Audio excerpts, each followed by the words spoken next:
بسم الله الرحمن الرحيم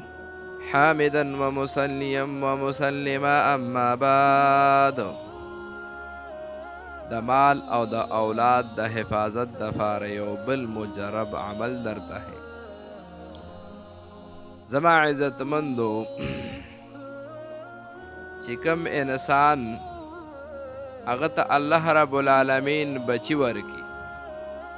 هغه بچی که نارینه وي یا زنانه وي، اوس دغه انسان د دې دپاره دا کوشش کوي چې یاره دا ماشوم په دنیا کې زندگی تیروي. لومبنی دا سوچ وي چې دا ماشوم الله رب العالمین تر د بلوغه پورې د هر قسم آفتونو نه محفوظ وساتي، او دویم نمبر یې دا سوچ وي چې دا ماشوم الله رب العالمین دا ماشوم یا دا ماشومه زما په جون باندې کامیاب او کامران وګرځي، او دا ماشوم چې کوم دی الله رب العالمین د یتیمینه وساتي چې دا ماشوم یا ماشومه یتیمه نشي، اصله زه ترې مړ شم او دا یتیم شي یا یتیمه شي او دا بد اخلاقه ونه ګرځي. نو د دې دپاره چې کوم دی زه یو ډېره مجرب او اسانه وظیفه تاسو ته یم چې کوم انسان د خپل اولاد دپاره دا وظیفه وکړي، البرو چې دا په یو سا باندې اووه ځله ووایي، او دا په دې ماشوم باندې یا په دې ماشومه باندې شوف کړي، نو انشاءالله تر د بلوغه پورې به د هر قسمه آفتونو نه محفوظ وساتلی شي. او که چرې یو انسان د دې ماشوم یا د دې ماشومې په سر باندې لاس کیږدي، د دې سر په دې منځ ورته لاس کیږدي او 15 پیرې د دې ټکي ورد وکړي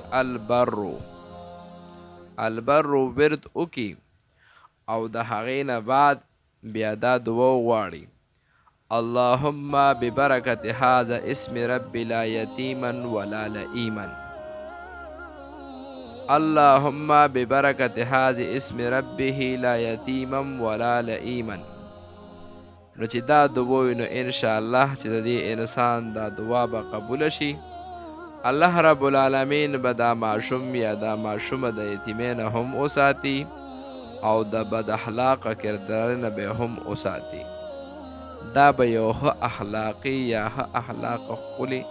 ماشوم یا ماشومه چې کوم دی دا به جوړ شي. نو انشاءالله چې څومره ملګري موږ سره په دې چینل کې وي، هغې ته خو دا قسمه وظایف رسي، خو نورو ملګرو ته هم د دې قسمه وظایفو طریقه وښایئ چې هغې ته هم د دې نه فایده واخلي او دا قسم وظایف هغې ته ورسي. نو هر یو ملګري زما عزتمندو داسې نیت او کوشش وکړي چې د ایصال ثواب دپاره یو ښه خبره د بل ملګري سره شریکه کړي، نو انشاءالله موږ ته به هم پیدا رسي، تاسو ته به هم پیدا رسي، موږ ته به هم دعاګانې کوي، تاسو ته به هم دعا کوي. هر یو ملګري داسې کوشش وکړي چې یاره دا زه یو ښېګړه کوم، یو نیکی کار کوم، د بل ملګري سره چې کوم دی دې باندې چې کوم دی هغه ته لاره طریقه ښیم او هغه ما ته دعا کوي. د دغه دعا د برکته به انشاءالله زموږ او ستاسو ټول دنیاوي او اخروي هر څه ټیکېږي. الله پاک په زموږ او ستاسو هر قسم حاجت پوره کوي. نو هر یو ملګري انشاءالله کوشش وکړي چې نورو ملګرو سره هم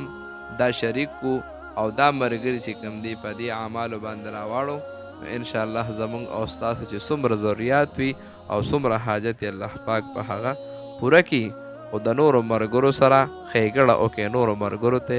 ورسوئ.